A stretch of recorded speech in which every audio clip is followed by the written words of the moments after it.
Welcome to the Slop Farm. Enjoy the video. In this video, I will explain how to cook snook fish.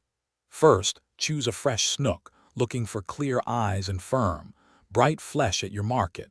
Next, you will need to scale and gut your fish thoroughly, rinsing it well under cool, running water to remove any remnants. Remember to pat it completely dry with paper towels before moving on to seasoning. This crucial initial step ensures the best possible texture and flavor for your meal. Snook offers a delightful, mild, and sweet flavor with a wonderfully flaky texture that many enjoy. To complement this, a simple seasoning blend works best, allowing the fish's natural taste to shine through. Try mixing 1/2 teaspoon of salt, 1/4 teaspoon of freshly ground black pepper, and just a pinch of garlic powder.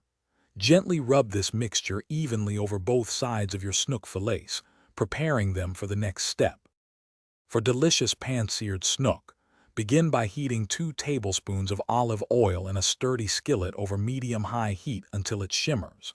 Carefully place your seasoned snook fillets skin side down, cooking them for about 3 to 4 minutes until the skin is crispy and golden.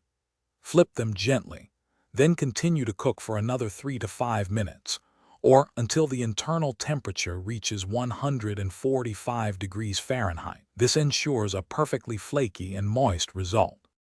If you prefer baking or grilling, these methods also work wonderfully for snook. For baking, preheat your oven to 400 degrees Fahrenheit, then bake the fillets for 12 to 15 minutes, or until they are fully opaque. If grilling, preheat your grill to medium heat, then cook for 4 to 6 minutes per side. Always confirm the fish flakes easily with a fork and reaches an internal temperature of 145 degrees Fahrenheit for safe consumption. Thanks for watching. Consider subscribing if we helped you today.